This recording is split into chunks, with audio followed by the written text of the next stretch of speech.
Okay, we'll get. Oh wow, the microphone is live today. All right, we'll get started today. And the first thing that I'll just notify you about is for a week from today. I'll get the date right. I believe that's February 1st. Oh man, second. Sorry. On the 2nd, which is a week from today, I won't be here at all. So you'll have. There won't be any office hours, and there will be a replacement for me in class, which will be Professor Larson.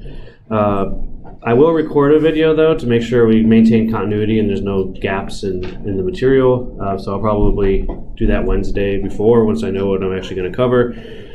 So the notes will still be posted as normal. There will be a video available. But if you come to class next Thursday, it will be Professor Larson and not myself who's covering everything. And I don't know if he's going to do it exactly the same way that I plan to or put his own spin on it, but it'll still be good nonetheless if you come.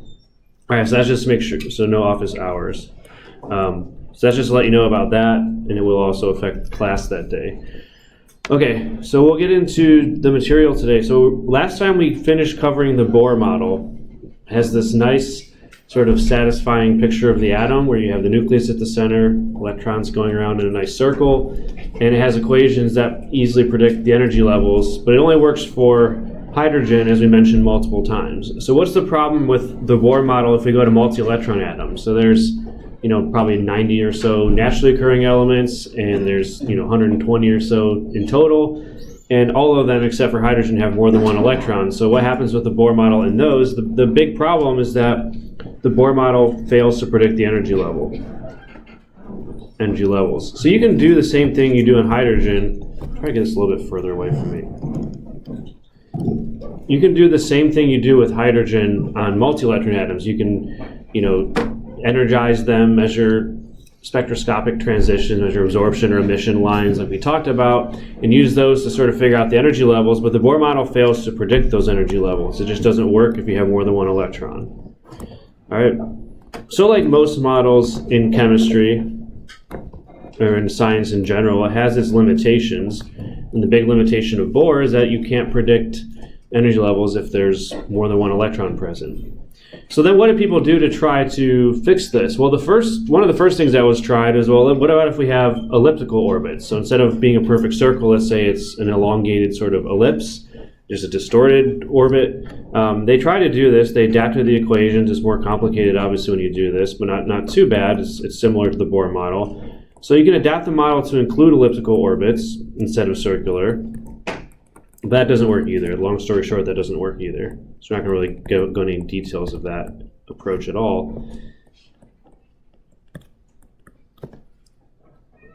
So elliptical orbits instead of circular orbits.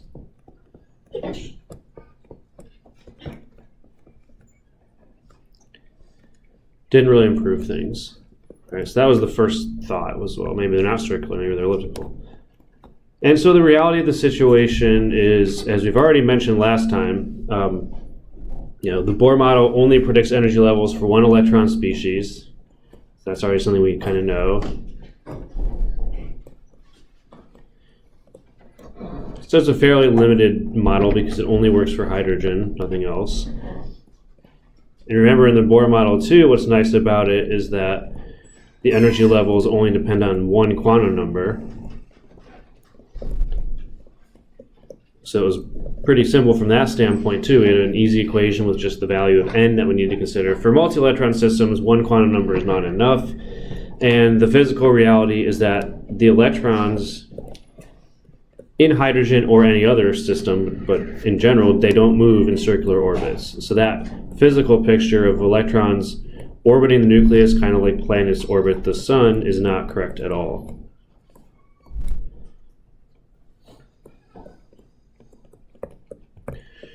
So what this requires, of course, whenever one model fails, is a new model that improves upon that. That's just how the development of science works. And, skipping a lot of things that went into this, let's just give the result, which is called the Schrodinger Equation. So the Schrodinger Equation, it defines a lot of quantum systems, not just atoms and molecules, but it is particularly useful for things like that. Particularly useful for atoms and molecules.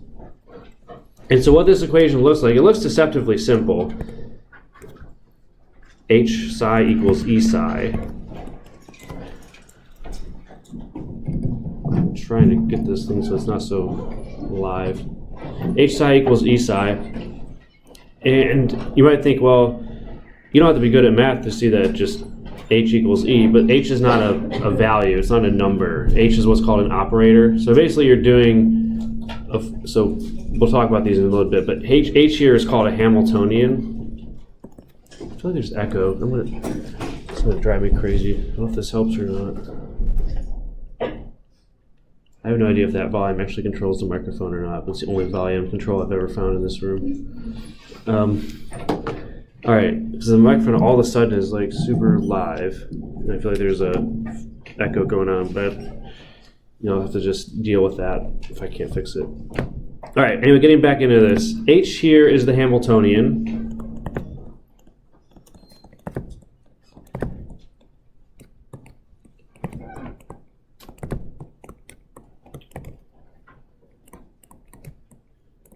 So it's a series of mathematical operations. So it's not a number or a factor. And what you do is you apply them to psi, which is called the wave function. So this Greek letter looks like a pitchfork, is called psi. It's a new Greek letter for us. This will make a little bit more sense when we piece it all together. But you carry out these mathematical operations on the wave function psi, and when you do that, it yields one of the energy levels, one of the allowed energy states.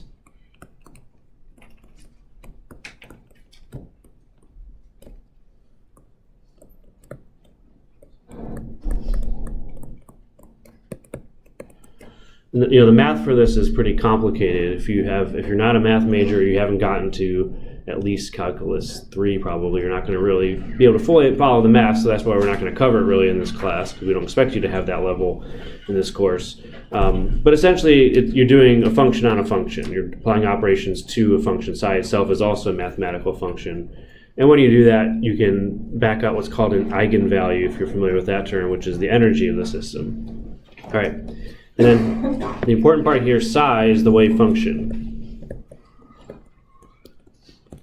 All right, so we introduced wave-particle duality before, which is the idea that all particles behave as both particles and waves. There is no clear distinction. And this is kind of the atomic level manifestation of that. So psi is a wave of function. It's an equation that describes an electron as a standing wave. It no longer describes an electron as a particle floating through space, like it would in the Bohr model. It describes it as a standing wave.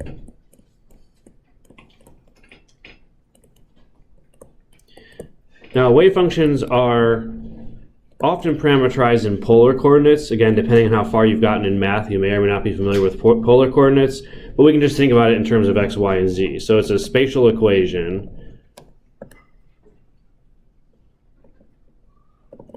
So at any point in space around the nucleus, you have a set x, y, z value, and then the psi has a specific value that's determined by that.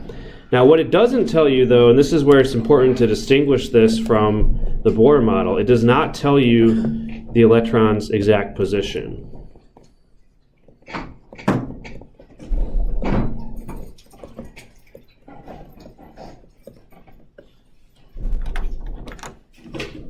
It doesn't tell us the electron's exact position, like we would in the Bohr model where they have those circular orbits. So, as we'll see, this psi is sort of it can be related, as we'll see, to a probability of finding the electron in a certain place, but it doesn't tell you exactly where the electron is, or doesn't define a regular path of motion for the electron. It describes it as a wave, a standing wave, and you can then figure out what's the probability of an electron being here or there or somewhere else relative to the nucleus, but you don't have an exact position or any real predictive power. And the key point is that for us as chemists, what we care about are the energy levels in atoms. Like we did in the Bohr model, we talked a lot about the energy levels, the ground state and all the excited states. Each energy level in an atom has its own wave function psi. So that's really the physical importance for us, is in defining energy levels. And as we'll see later today, it also defines the region of space, the shape in the, around the nucleus where the electron is likely to be, which has important consequences for some aspects of chemical reactivity we'll talk about later on. Now, the other thing that goes along with the Schrodinger equation, another quantum mechanical concept, is called the Heisenberg Uncertainty Principle. So if you watch the show Breaking Bad, you've probably heard of Heisenberg, although in real life, Heisenberg was not a manufacturer of illegal drugs. He was a scientist. That's just a character in the show. He uses that pseudonym. And anyway, he came up with it. He was a quantum physicist of some sort. He came up with this idea, which is that when you have quantum systems, which typically means you have systems where you have really tiny objects moving really fast, like you would electrons around a nucleus, you can't at any time specifically say where that particle is and something about its energy. Those two things you can't determine at the same time, and that's what's called the uncertainty principle. So we're not going to do anything mathematical with this in this course. This is another one of those things where we just want you to understand the concept. But there's different ways of writing Heisenberg uncertainty, but one of the most common ones is to say this here, do it in terms of momentum, although it can be rewritten in terms of energy as well. And so the uncertainty in x, which is the position, so delta means uncertainty in this context. How certain can we be about where it is? Is it here? Is it here? Is it somewhere in between? How precise can we be with that? The uncertainty in the position, m is still the mass, as it usually is. And then delta v is the uncertainty in speed or velocity. Okay, so these are the terms I would give here. And what the Heisenberg uncertainty principle says is that it is impossible to simultaneously know the position and momentum of a particle.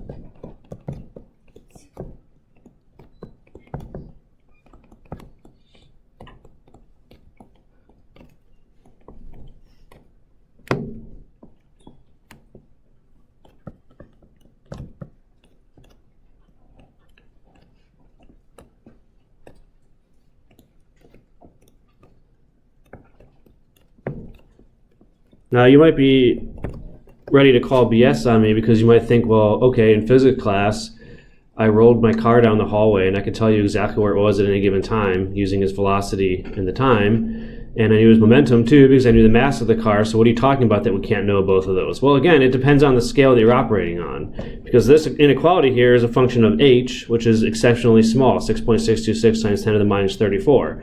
So when you have a large object, or the analogy that I used last week was throwing a baseball to the back of the room, you can pretty precisely, very precisely tell its position and its momentum because h is exceptionally tiny compared to the size of the object and the scale that it's moving on. But when you get down to the size of an individual atom with electrons that are exceptionally tiny, all of a sudden these uncertainties become large relative to the size of the atom. So you can't precisely know exactly where it is at any given time and also know what its energy or momentum is.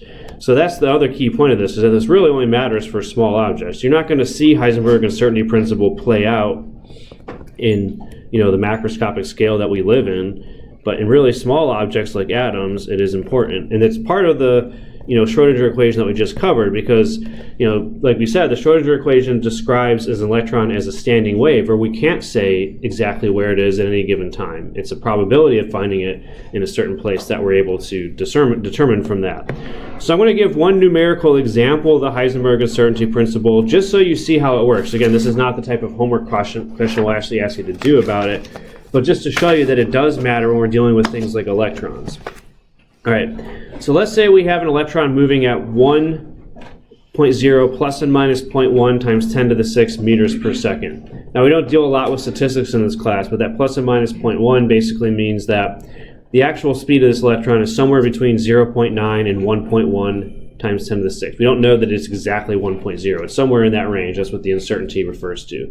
So if that's the speed, we want to know what is the uncertainty in its position. How precise can we be with the location of that electron? And here we're giving you the mass of an electron is 9.11 times 10 to the minus 31st kilograms. So again, exceptionally tiny for an electron. So we're going to use that Heisenberg uncertainty relationship.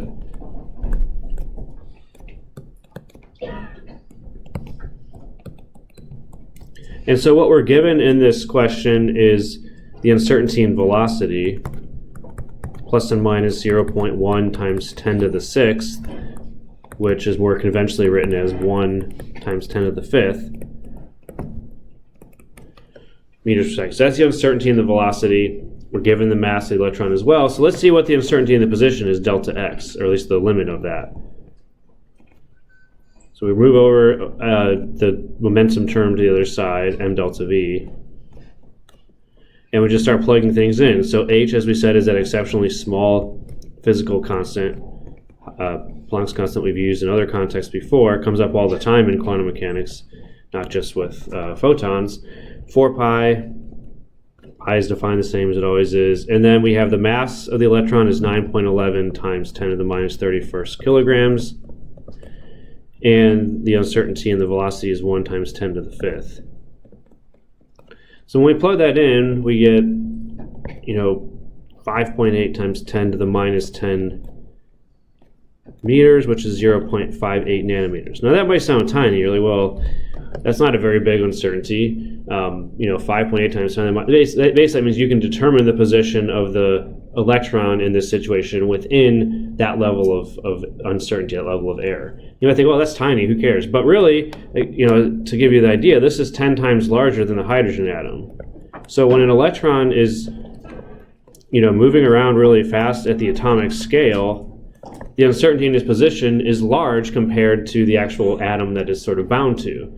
So this, again, is driving home the idea that we cannot precisely know where the electron is at any given time. We have to use a wave equation to describe it, and we have to describe it in terms of probability, because there is no way to precisely locate it because of Heisenberg uncertainty principle. So Schrodinger equation and Heisenberg uncertainty kind of go hand in hand. And like I said, it's mainly important that we understand the conceptual basis of them, because they are fairly complicated mathematically, especially the Schrodinger equation. All right, so that's kind of the introduction. Now let's try to bring it back into chemistry world. And so what we're going to do is give some definitions and then start to see now how do we actually use, I'm sorry, yeah. Could you go back what kind of things are possible to Yeah, so part of the idea is if you, because the two things are multiplied by each other here, delta x and delta mv, if you have a really small delta x, if you're really precise in where the position is, then the uncertainty in the velocity has to be large, because the two are multiplied together and they have to be greater than or equal to h over 4 pi.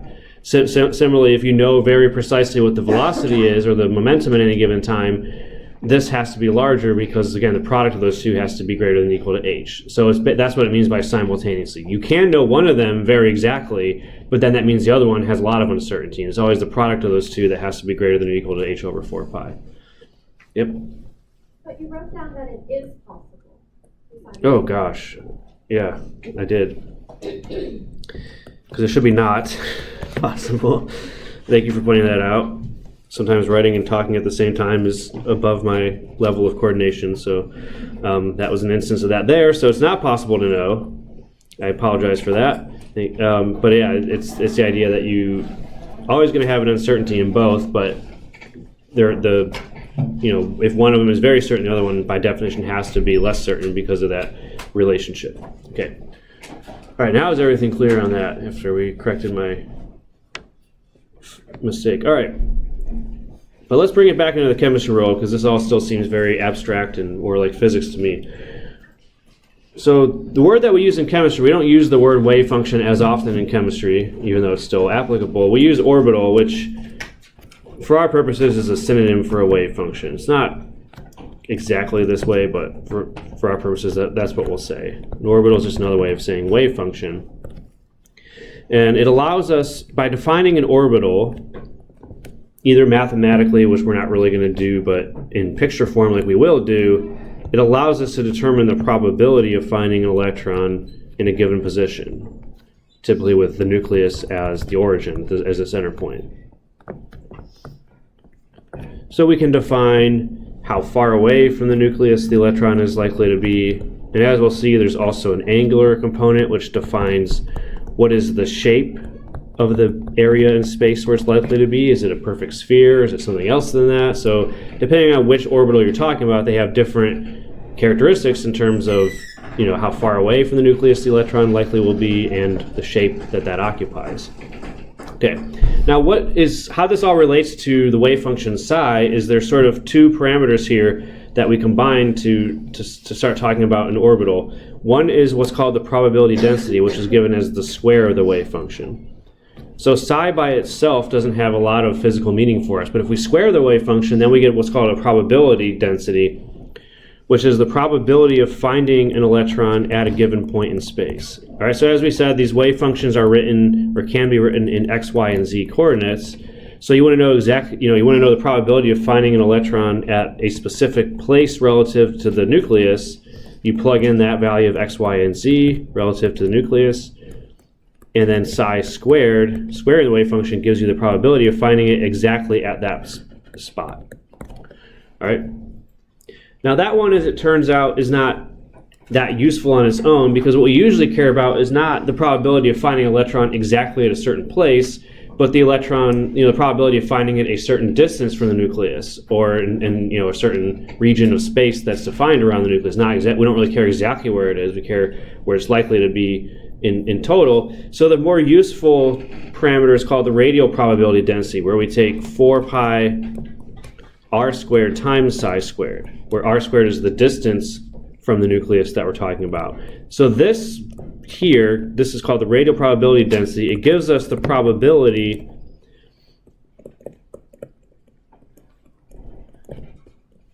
of finding an electron at a certain distance.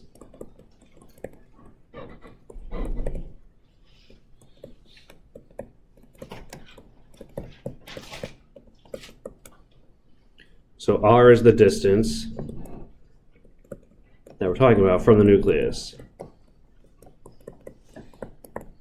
All right, so if you want to know what's the probability of finding an electron at a distance of 0.5 nanometers from the nucleus, or I guess it'd be more like 0.5 angstroms, you would plug it into here, that value of r, along with the wave function psi squared, and that product 4 pi r squared psi squared tells you the probability the electron will be that distance from the nucleus, anywhere around the nucleus, but at that specific distance. All right, so that's the more useful one. So let's talk about this then for the hydrogen atom that we've already discussed. So the Bohr model had this sort of picture here, these sort of regular circular orbits. That's not the physical reality. So what is this? How do we think about this for hydrogen? So what we can do is we can plot the probability density as well as the radial probability density and see what they work with. So this is psi squared here, the probability density on the left. And what's interesting about the hydrogen atom is that as you get close to the nucleus, you have the highest probability, which we might be thinking like this sounds weird to me, but we'll see why in a second that it shouldn't be so confusing. So it kind of looks like this. It's a decreasing function with radius. Never gets to 0. That's another interesting thing about it. It's not very important chemically, but it's kind of an interesting thought experiment that because this probability density never gets to 0, if I have a hydrogen atom here at the front of the room, there's a non-zero probability that the electron is at the back of the room. Now, it's exceptionally close to 0. It's a very small probability, but nonetheless, it's never exactly 0. But this seems weird at first because you think, well, the probability of finding it is highest at the nucleus. That's not how I think about atoms. I don't think about the electrons crashing into the nucleus. But again, that's because the probability density itself is not a very useful way to think about it. What we want to think about is what's the probability of finding it a certain distance from the nucleus in Bohr model terms. That would be in a circular orbit, even though it's not really circular. We just want to know what's the probability of finding it a certain distance from the nucleus. And what we do for that is, again, 4 pi r squared psi squared. And so if we think about the two things we're multiplying together here, r squared psi squared, as we get further away from the nucleus, r squared gets bigger. In other words, the region of space that radius includes is bigger and bigger and bigger as you get further and further away. Psi squared gets smaller as we get further away. So really these two things kind of compete with each other. And so what the radial probability density looks like is something like this. It has a peak to it, and then it decays to 0. All right, and again, that's because as we go further and further away, as we go from left to right here on this axis, which is increasing radius, r squared gets bigger. The region of space that occupies that radius is bigger and bigger and bigger, so you're more likely to find it in that region of space, but then psi squared gets smaller, so it's sort of two competing functions. So you have a peak here, which we call the most probable radius. So that's where the radial probability density maximizes. We call it the most probable radius. And here's what's really interesting about this. This value is 0.529 angstroms for ground state hydrogen atom.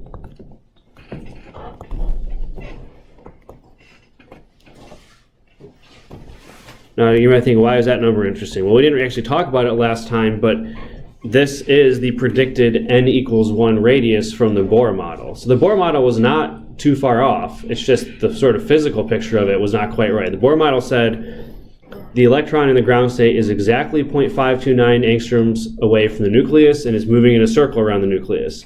What the Schrodinger equation for hydrogen says, and what the radial probability density tells us, is that 0.529 angstroms, that's the most likely radius for the hydrogen electron to be at, but it's not going to always be there. It's going to be, it has probabilities of being found closer to the nucleus as well as further away. 0.529 is just where it's most likely. So there is some relationship between the two models. It's not that the Bohr model was completely terrible and wrong, but it doesn't get the physical picture right.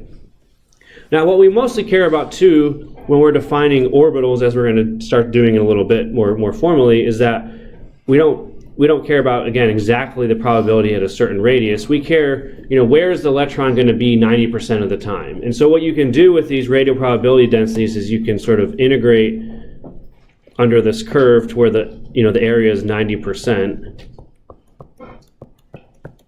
And so that's the region of space that we would usually then define as being the, where that electron is located. So I'm just doing it sort of approximately here. This is the 90% probability region. I don't know if I did a good job of that or not, but we don't care about the entire probability everywhere that it could be. We care about where it's going to be 90% of the time.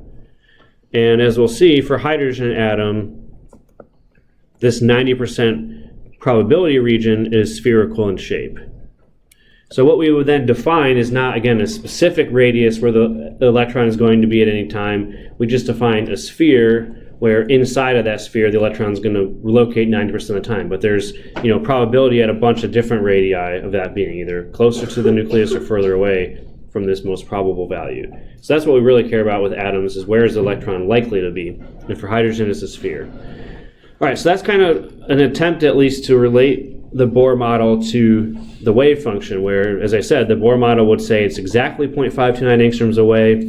This model says that's the most likely radius, but that it could be in any other radius, and there's a 90% probability region where it'll be 90% of the time.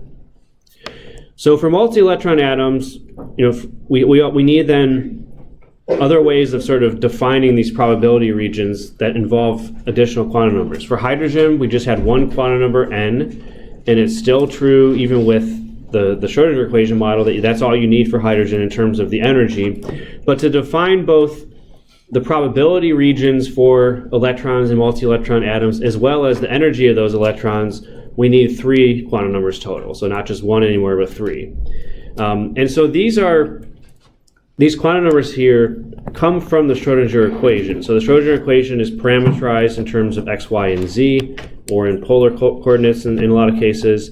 But they also have these integer parameters as well that are part of the function, that are sort of variables in the function. And these are all nice integer values. And this is a nice way to do it also, because then we can understand a lot about the energy, the shape, and the orientation of an orbital, which defines where the electron is most likely to be 90% of the time. We can do that with just a series of simple integer numbers. We don't have to look at the full equation for psi. If I wrote an equation for psi, even for some of the simplest orbitals out there, it's exceptionally complicated mathematical equation, not really intuitive at all. But we don't have to look at the whole wave function psi. We can just back out these 3 quantum numbers here, and that combination is going to tell us something about the energy, shape, and orientation of an orbital just with those. So there's 3 of them to talk about. The first one is still n. So that doesn't change from the Bohr model. We still have this first quantum number called n, which is the principal quantum number, is what it's called.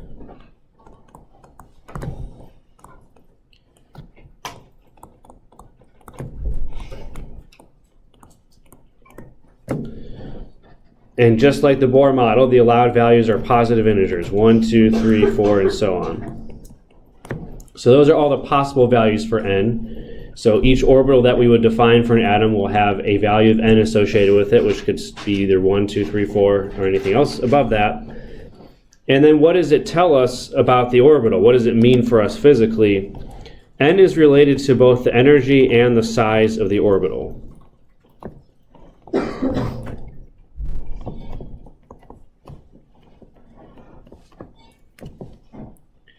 Another synonym for it is the shell number. So if we say an electron is in the first shell, that means n equals 1. If we say an electron is in the second shell, that means n equals 2. The other important thing about n, don't forget what we learned last time. The Bohr model is not entirely invalid to us. For one electron systems, for hydrogen in particular, n is all you need to determine the energy. So the equation that we got from the Bohr model last time, which only had n in it, that's still valid for hydrogen. And so you only need the quantum number n to define the energy level for a one electron system like hydrogen. For anything else, you also need the second quantum number to define the energy. So for anything that has more than one electron in it, it's both n and the second one, which is called L, or abbreviated as L, that allows you to determine the energy. Okay, so this is called the angular momentum quantum number.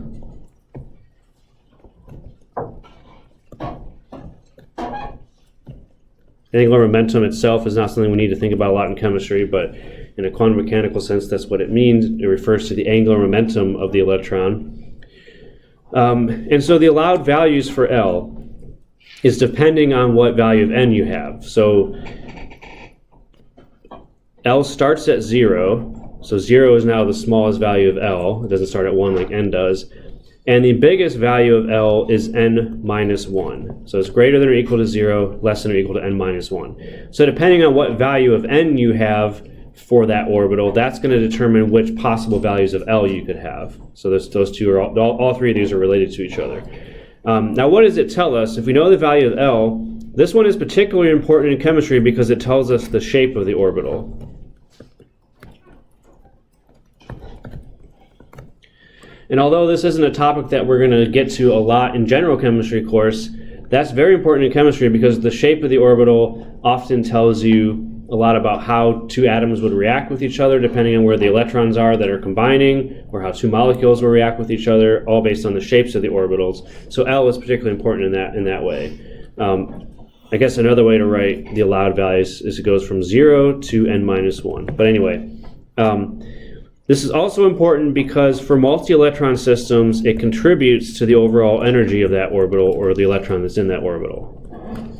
So if you have more than one electron in your atom, you need to know both n and L to say the relative energy of that electron. For one electron systems, n only is enough, as we said last time. For more than one electron, 2, 3, 4, however many electrons, you need n and L both to define the energy of that electron. All right, and then finally, the last quantum number that defines an orbital is called m sub L. So the allowed values for m sub L, this is called the magnetic quantum number.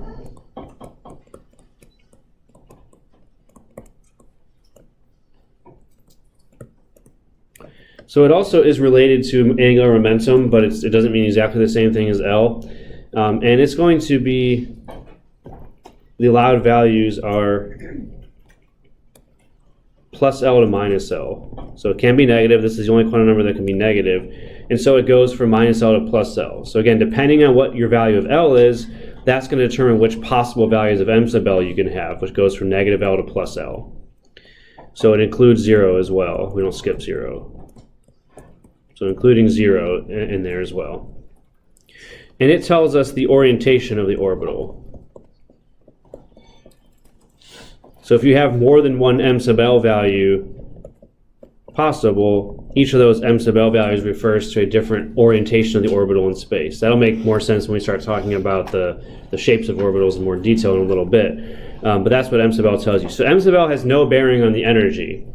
If you have multiple m sub L values within the same n and L values, then all those m sub L values come at the same energy as each other. They just refer to the orientation of that orbital. Only if you're in a magnetic field would m sub L determine the energy, but we don't work in magnetic fields typically in real life, so, or at least not in this course. So we're going to ignore the energy part of that. So energy only depends on N and L if you have more than one electron. So those are still kind of abstract, I suppose, but we'll start getting into sort of the graphical representation of these later on.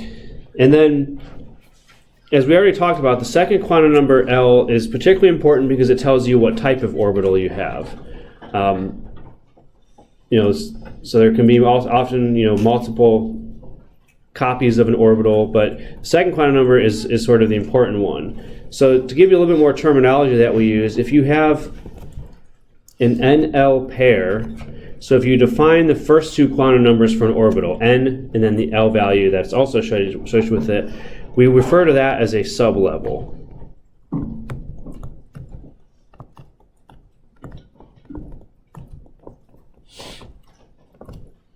Okay? And what we also do for sublevels is we don't actually, in most cases, use the numerical value of L. We should be familiar with how N and L are related to each other and what the possible values for L are, but in terms of how we talk about things and define things, we usually use letters for L. Okay, so this is the other terminology you need to know. So L can be, as we said, 0, 1, 2, 3, and so on.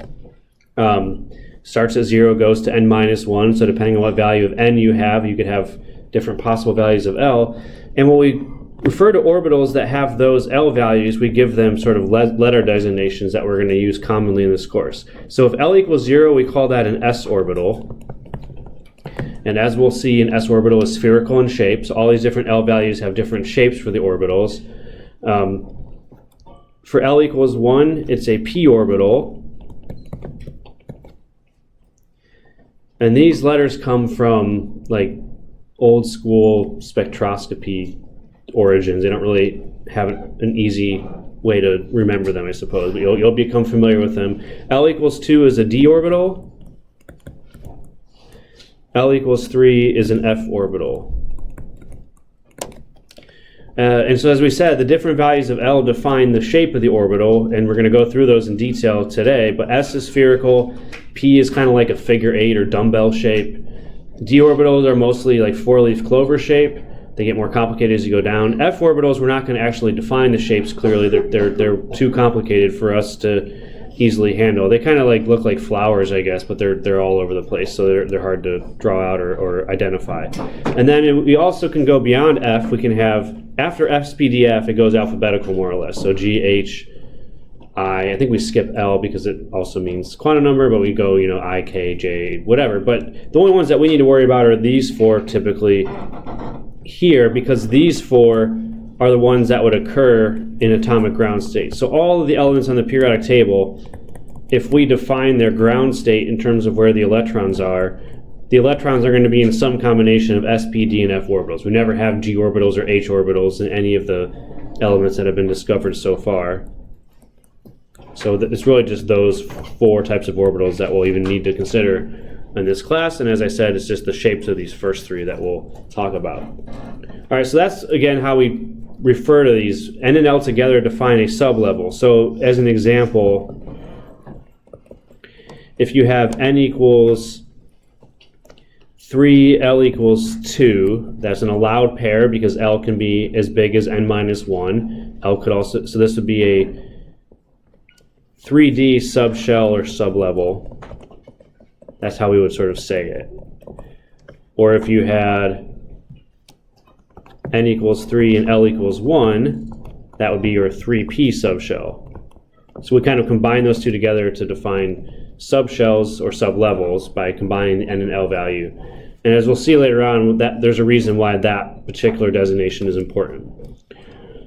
All right, so let's talk then just the different possibilities in quantum numbers that we can have, because as we've said, n, L, and m sub L are all related to each other, and so you need to understand those relationships. And so n can have, positive integer values 1, 2, and 3. That's as high as we'll go for this. L goes to from 0 to n minus 1. So we can now think about, okay, if this is our n value, 1, 2, or 3, what are the possible L values that we could have in that shell? So if n equals 1, the only value of L that's allowed is 0, because it starts at 0, goes to n minus 1, n minus 1 is also 0, So for n equals 1, there's only one L value, which is 0.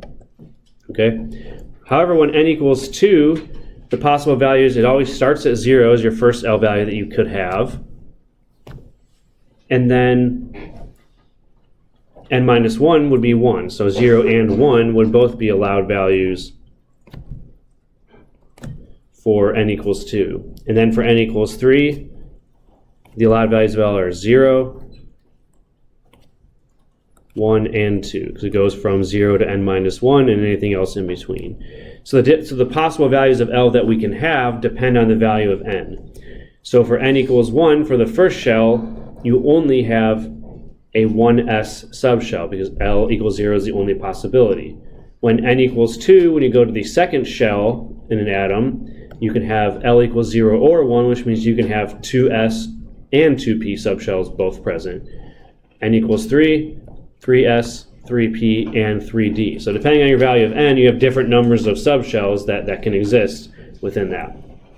Similarly, the value of m sub L depends on what value of L you have. So it goes from minus L to plus L. So when L equals 0, the only allowed value of m sub L is also 0. And so what that means is that each individual m sub L value defines an orbital, because the three together, n, L, and m sub L, define one orbital. So for n equals 1, L equals 0, you only have one m sub L value, meaning you only have one orbital. For n equals 2, L equals 0, you also just have the one value, which is 0. But when L equals 1, we now have three possible m sub L values, because it goes from minus L to plus L, so it goes from minus 1, 0, to plus 1. So the number of m sub L values changes depending on depending on what value of L you're in. And then for the n equals 3 shell, we would have three subshells. The 3s subshell still just has one m sub L value. 3p has 3, because L equals 1, you can get 0, 1, sorry, minus 1, 0, plus 1. And then for L equals 2, this one's going to be a little bit hard to squeeze in, but we'll get it. 5 possible values, minus 2, minus 1, 0, 1, and 2. Because L is 2, so it goes from minus 2 to plus 2 and everything in between. So that's the relationship between quantum numbers. So that'll be part of what we ask you to do on homework assignments is, if we give you different values of n or L or n and L together, you have to sort of figure out what are the other possible quantum numbers that you can have with that. So just really learning the rules and putting it all together, and the more you practice it, the more straightforward it will become.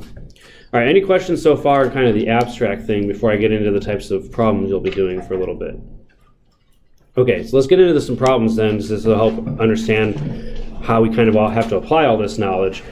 So there are going to be questions that ask about, how many subshells or how many orbitals and things. So we're going to give some relationships here. So how many subshells have the principal quantum number n equals 3? All right, so remember that a subshell is defined by n and L together. So the diagram that we just drew would have this information, but we can go through it again. And so if n equals 3, that's your principal quantum number. I think I spelled principal wrong there. I always get those two homonyms mixed up. But n equals 3, we want to figure out how many different L values are possible with n equals 3, because that gives us then how many different subshells there are. So if n equals 3, L can be 0 all the way up to n minus 1. So that means for n equals 3, the possible values of L are 0, 1, and 2. N minus 1 is 2, so L starts at 0 and goes up to 2. So there's 3 different L values, which means that there's going to be 3 subshells.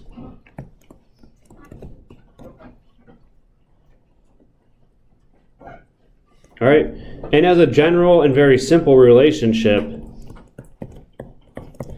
the number of subshells in a shell is just equal to n. Okay? So if n equals 1, there's 1 subshell, which is 1s. If n equals 2, there's 2 subshells, which is 2s and 2p. In this case, n equals 3, there's 3 subshells, which is 3s, 3p, and 3d. So whatever the value of n is, whatever shell you're in, that's how many subshells there will also be for that. So that's a pretty simple relationship. The ones that we'll deal with more commonly are going to be talking about how many orbitals there are in a shell or in a subshell. Okay, so an orbital, we referred to this already, but let's define it more specifically here. When we say an individual orbital is defined by all three of those quantum numbers. So when we combine NL and M sub L together, a set of those three numbers together, that defines a single orbital in the atom. So each orbital has a unique set of NL and M sub L quantum numbers. That's what defines one orbital from another. So if we want to know how many are there in the third shell, there's a couple ways that we could do this.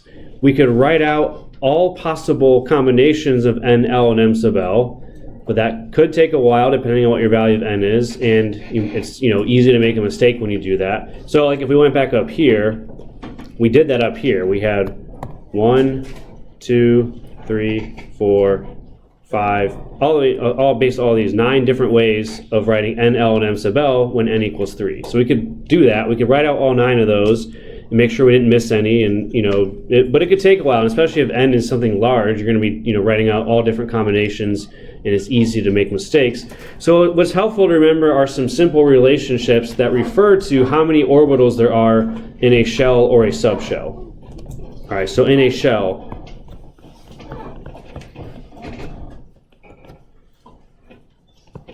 the number of orbitals is equal to n squared. That's all it is, okay?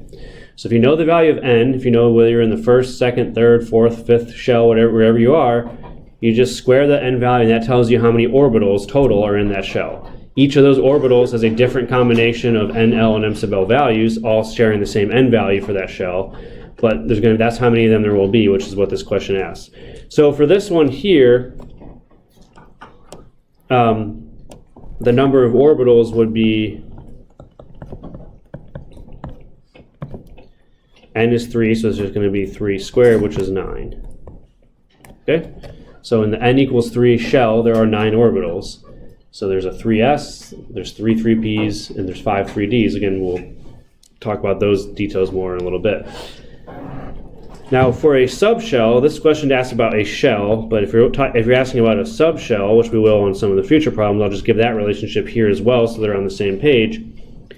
In a subshell, remember, a subshell is defined as n and L together. The number of orbitals in a subshell only depends on the L value, and it's going to be 2L plus 1. In other words, the number of orbitals in a subshell is determined by how many different M sub L values you can have for that subshell. So for a subshell, it doesn't matter what the value of n is, they're all going to have the same number of orbitals. So if we have, let's say L equals 1, which is a p subshell, that's going to be 3 orbitals. So whether it's a 2p subshell, a 3p subshell, a 4p subshell, and so on, if L equals 1 for any p subshell, there's always going to be 3 orbitals in that subshell. It doesn't matter the value of n. So if you're asking how many orbitals are in a subshell where we have n and L together, or n and that letter together that represent L, if we have both of those things and we're asking you how many orbitals there are, then it only depends on what the value of L is, not the value of n. So those are the 2 key relationships, so I'll put stars next to them, I guess, that are going to be helpful in this part of the course, because there are going to be questions like that on the homework assignments and exams, and if you know the relationships, then you don't have to count out all the possibilities and worry that you're missing some or things like that. Okay? So then if we take this a little bit further, there's 9 total orbitals in the third shell, like we said here. So in 3s, where L equals 0, if we apply this equation, there's 1 orbital. In 3p, we'll do p next, where L equals 1, there's 3 orbitals, applying the 2L plus 1 relationship. And then in 3d, where L equals 2, there's going to be 5 orbitals. 2L plus 1 is 5. So those 9 total orbitals, one of them is in the 3s, 3 of them are in the 3p, 5 of them are 3d. All together, that's 9 orbitals. So again, if we ask you for the total number of orbitals in a shell, it's 9, but then we can break it down into subshells as well using the 2L plus 1 relationships. That wasn't specifically asked in this question, but that's how you would break it down further in terms of subshells. So this next problem deals with that then. We want to know how many f orbitals are present in a given f sublevel. And here we're not even defining whether it's 4f, 5f, 6f, and so on. We're just saying it's f, which remember that the letter here tells us the value of L. So we have to remember these letters. This is S, P, D, F. So if we're talking about an f sublevel, that means L equals 3. And whenever we're talking about any type of sublevel, the number of orbitals is defined only by the value of L, as we just said. So the number of orbitals is going to be given as 2L plus 1 for a given subshell. So here L equals 3, so 2 times 3 plus 1 is equal to 7. So the correct answer here would be D7, answer choice D, which is the number 7. And that's because there are L equals 3. So any F sublevel, which would start at 4F, but you could have 4F, 5F, 6F, 7F, and so on. Any of those F sublevels has 7 F orbitals in it. And that's because for sublevel, it only depends on the value of L. All right, so those are the two key relationships that we will need. And then this one's very similar to that. So this is just driving it home further. How many orbitals have the quantum numbers n equals 7, L equals 5? So that's the NL pair. And so when we're answering questions like this about how many orbitals there are, we said that the key is to make sure that you look at whether you're given the n value or the L value or both. And here we're given both n and L, and since we have both of those, this defines a subshell.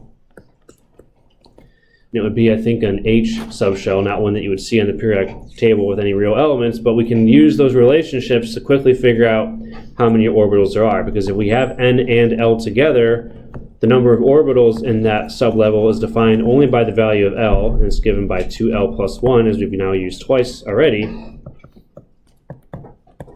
5 this time is L, so 2 times 5 plus 1 is 11. So again, we didn't have to write out all 5 possible sets of quantum numbers, because it would be 7, 5, and then minus 5, minus 4, minus 3, minus 2, minus 1.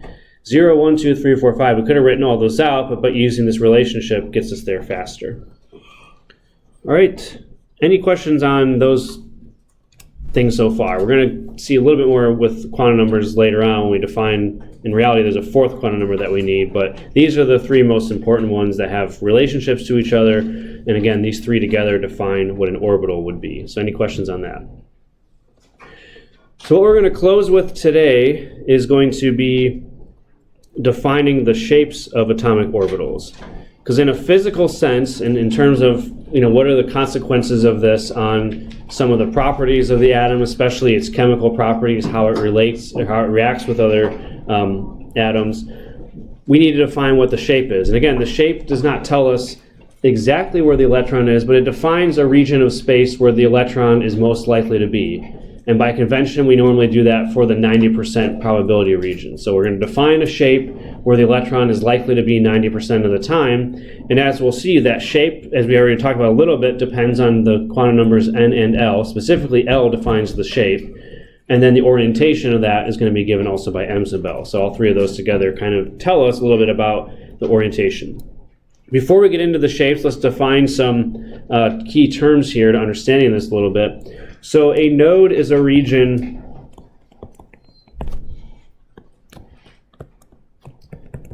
where the electron has 0 probability of existing.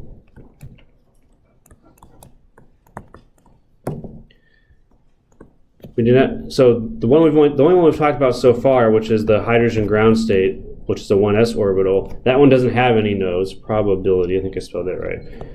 So that one doesn't have any nodes. There is no 0 region. But in many of the types of orbitals that we're talking about, there is a region of space somewhere where the probability or the probability density or the radial probability, however you define it, is exactly equal to 0.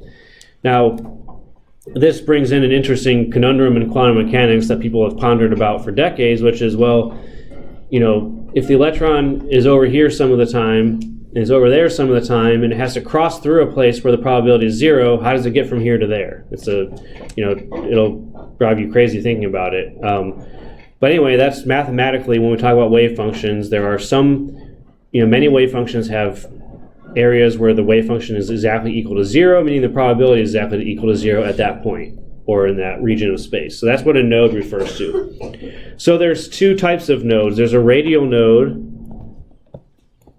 which is a certain radius from the nucleus where the probability is 0.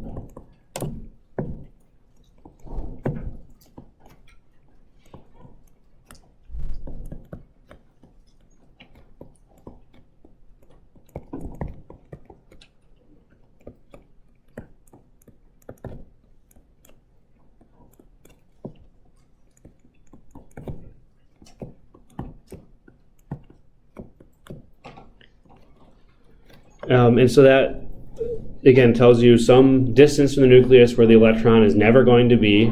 Now, how it gets through that region of 0 probabilities, that's called tunneling, and that's a huge thought experiment, a huge point of discussion. But nonetheless, for our purposes, we just need to know how many radial nodes there are, is what we would mainly be asking you guys. And that's another simple relationship. So we have to internalize and remember a lot of these relationships, but none of them are particularly complicated on their own. So the number of radial nodes is n minus L minus 1. Okay, so if you know the n and L value, which tells you what subshell you're in and what type of orbital you have, then n minus L minus 1 tells you how many radial nodes that orbital would have. So the 1s orbital that we started with has 0 radial nodes because n is 1, L is 0. 1 minus 0 minus 1 equals 0. But for other types of orbitals, you would have some number of radial nodes. The more important one to think about, or the one that kind of relates more directly to the shape, is the nodal plane. So a nodal plane is a 2D plane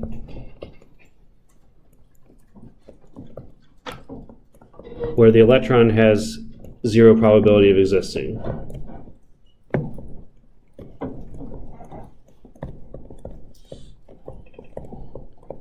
And this is important because it defines the shape of the orbital. How many nodal planes there are tells you whether it's a sphere, whether it's a figure 8 shape, whether it's a 4-leaf clover shape, and so on. And it's an easy relationship because the number of nodal planes is just equal to the second quantum number L. So we've already mentioned multiple times that L defines the shape of an orbital, and so L tells you how many nodal planes there are, and that again defines the different types of shapes that we have. All right, so that's going to be the 2 or 3 terms that we need to understand this going forward. So let's now talk about the different types of atomic orbitals where we'll need to know the shapes. So the first one are s orbitals. S means L equals 0. And stated simply, these are going to be spherical in shape.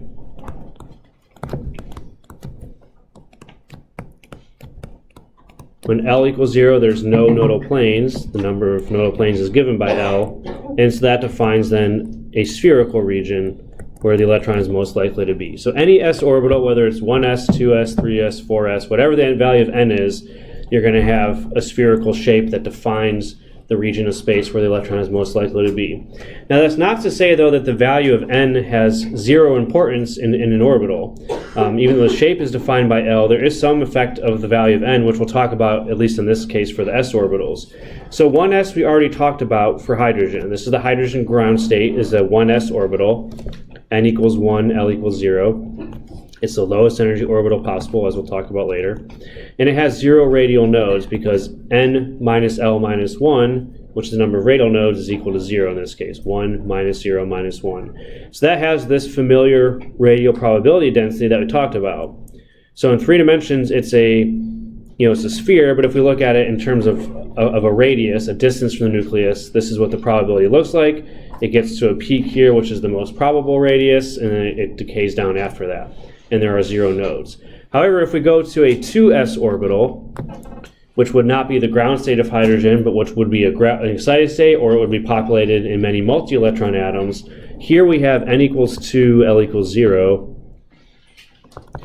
So 2 minus 0 minus 1 is 1, so a 2s orbital would have 1 radial node.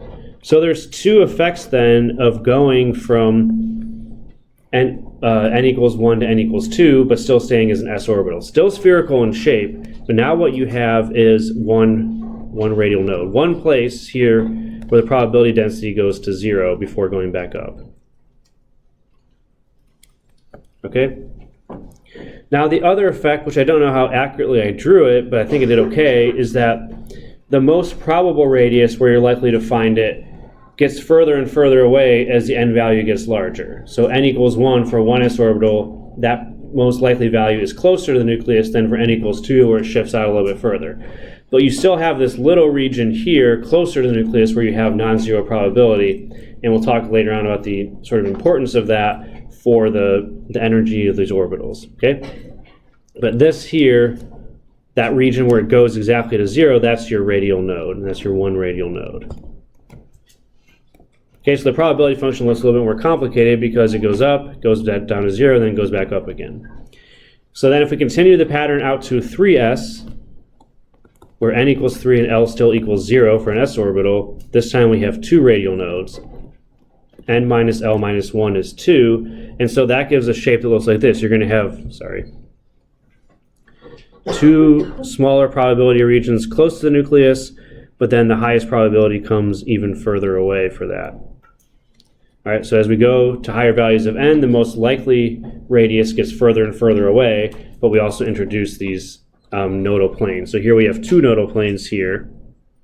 Sorry, two radial nodes, not nodal planes, my bad. Two radial nodes there and there. Okay, so two radial nodes, one there, where the probability goes to 0. So the functions become more complicated in terms of radius, but in 3 dimensions, they're all just spheres. It's just that some of these spheres, 2s and 3s, have a radius where the probability is 0, and sort of buried inside of that sphere. But they all look like spheres in 3 dimensions. So that's what s orbitals look like. That's where we'll talk a little bit more about the radial probabilities. If we go to then the p orbitals,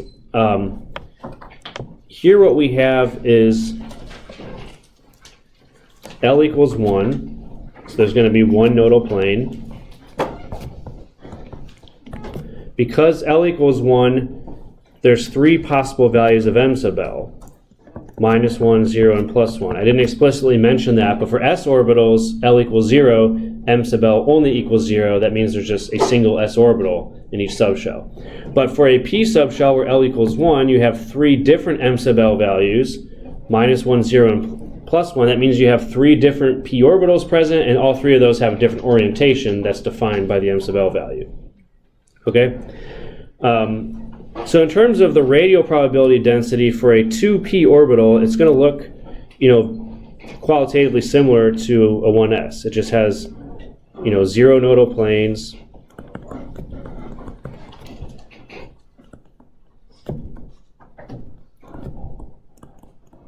And then if you went to 3p, it would have 1 nodal plane. So those kind of follow a similar pattern as the s orbitals in terms of their radial probability density. But what's different about p orbitals and s orbitals is the 3-dimensional shape that they occupy, which is now no longer a sphere, but more of like a figure 8 or a 4-leaf clover. A figure 8 or a dumbbell in this case. And the way that they're oriented, we have 3 different m sub L values, which means that there's 3 different orientations. They're oriented along the 3 different x, y, and z axes. So we label them as such. So we have px is going to be the p orbital that's along the x-axis. So it's going to look like this. It's going to have one lobe in the positive x direction, one lobe in the negative x direction. Ideally the same size. I didn't do a great job of that. Let's try that again. A little bit better. So one lobe in each direction. Now one thing that I don't think your book shows very clearly, but I think is important to understand, is that as you go through the origin here, you're passing through a nodal plane. The nodal plane would be, in this case, the xz plane, or the yz plane, the plane that's perpendicular to the x-axis. So that's your nodal plane. As you go through a nodal plane, the sign of the wave function changes. It has to. That's by definition mathematically. So on one direction, the wave function is positive. The other direction, the wave function is negative, even though we're talking about probabilities here. So the way that that's indicated in chemistry is by shading the parts of the wave function that are opposite signs of each other. So the one that's shaded is one sign, let's say positive. The one that's unshaded is negative. That doesn't matter so much right now, but later on when we start talking about how orbitals overlap to form bonds with each other, knowing that they have different regions that are the same or opposite signs as each other is helpful in understanding how that works. So I'm going to always shade part of them in to show you that there's different signs for the wave function in the 2 different directions in this case. But really the main point is that it's a figure 8 or dumbbell shape pointed in the x direction. It is 3-dimensional. It's not flat. I can't draw it in 3 dimensions. So it kind of looks like basically 2 balloons tied together at the middle. One pointing in the positive x direction, one pointing in the negative x direction with a region is in the middle, that's 0. Okay, so that's what a px orbital looks like. And then py is just going to be the same thing, but along the y-axis. And this time the nodal plane would be then the other two coordinates, which are x and z. So for py, you're going to have one lobe going positive y, one lobe going negative y, and one of those being opposite sign of the other. So we shade one of them in to indicate that. All right. And then finally, the third one, xy, the third one is z. This one is going to be along the z direction. And we shade one of them to indicate that there's a change in sign for the wave function as we go through the origin, but it's still the same shape. So all three of these p orbitals have exactly the same shape, they're just pointing in different directions. And as I said, I don't keep balloons in my office because I don't want people to get the wrong idea about me being like a creepy clown or something. But if I had balloons, I could tie two of them together up here, and they would point opposite each other, and that's kind of what a p orbital looks like: two balloons tied together, and they just orient differently in space, x, y, and z, depending on which one you're talking about. Okay, so that's the p orbitals, and then the last type that you'll be responsible for knowing are the d orbitals. We're not going to talk about f orbitals. So these are more complicated, and sometimes my drawings don't quite do them justice, so I've reproduced some textbook illustrations on the next slide that I'll end with. But for d orbitals, let's talk about them here. So we have L equals 2 for the d orbitals, which means that we have two nodal planes. So now because we have two nodal planes, instead of having a sort of figure 8 shape, they look like a 4-leaf clover. They're kind of two superimposed figure 8s, if you want to think about it that way. So the radial probability density, I keep drawing this, is for a 3D orbital where n equals 3 and L equals 2, you have 0 radial nodes, and so it's going to look qualitatively similar to what we've been drawing all along, which is a single peak.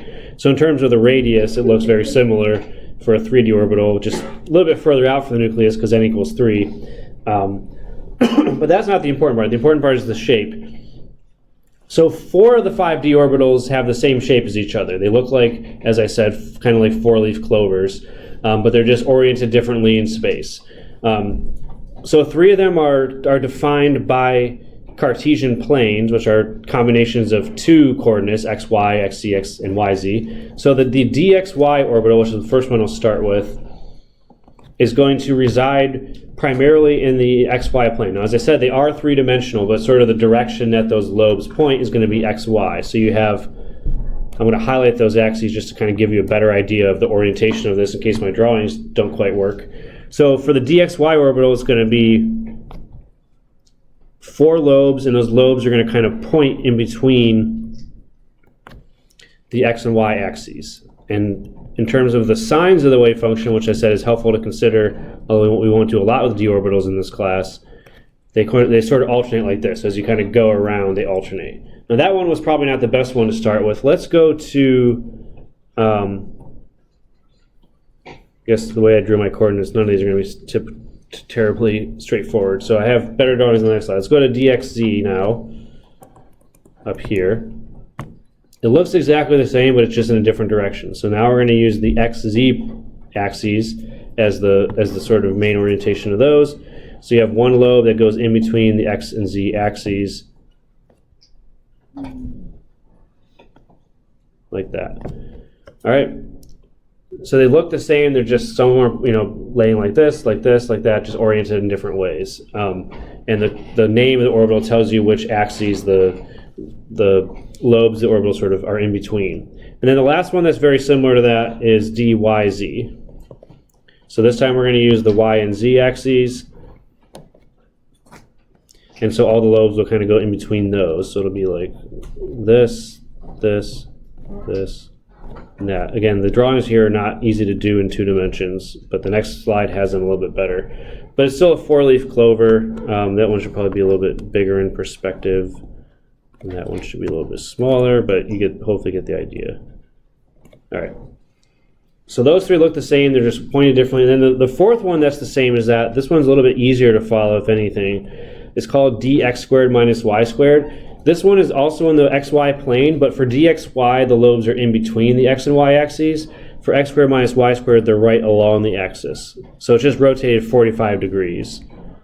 from the other one. So here you have the four-leaf clovers going right along the x and y axis in the xy plane. Again, alternating ones are shaded. So these two here are just 45 degrees rotated from each other. One is between the xy axes, one is rotated 45 degrees to be right along the xy axis. So they look the same, just rotate a little bit. And then the d orbitals have one oddball, which is called dz squared. And in this case, what you have are two lobes that go along the z-axis, but instead of having nodal planes, you have what's called a nodal cone geometrically. And what that results in is now another region that's sort of like a donut that circles that. So it looks kind of like a figure eight, just like a p orbital does, but it has a donut circling around it, which is going to be the opposite phase. So I'll shade that in. All right, so imagine taking one of those, figure eight p orbital shapes and just putting a donut around the waist, and that's or like a life preserver around the waist. It's kind of what that dz squared looks like.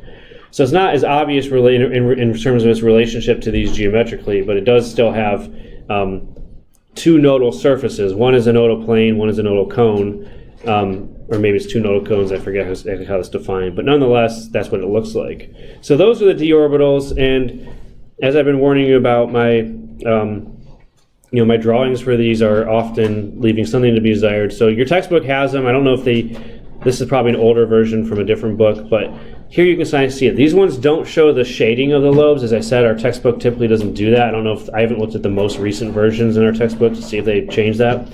But here's sort of what they look like. Again, 4 of those 5 d orbitals all look the same. They just have different orientations in the XYZ coordinate space. And then here you have your oddball dz squared.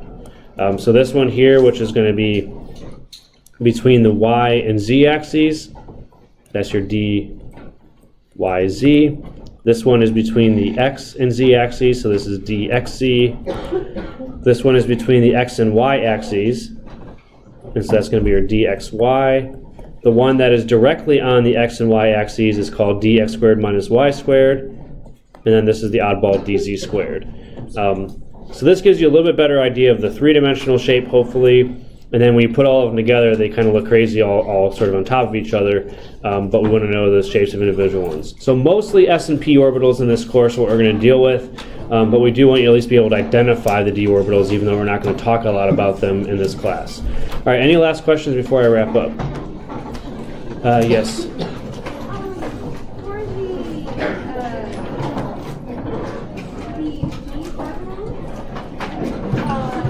D, sorry, did you say D or P? Yeah, it says on the top that there is like nodal planes, and then above the graph it says there's 0. So does it like depend? No, I just wrote it wrong again. You always catch my mistakes. You'll be my proofreader this semester. So 0 radial nodes, I should say, for 2P. All of them have one nodal plane, but 2P has 0 radial nodes, and the radial nodes depends on the value of n. Okay, thank you for listening, and we'll see you guys next week.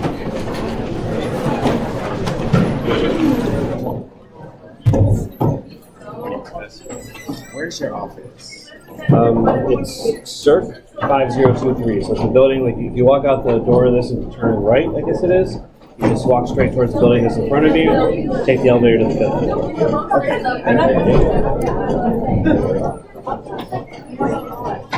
Have a good week.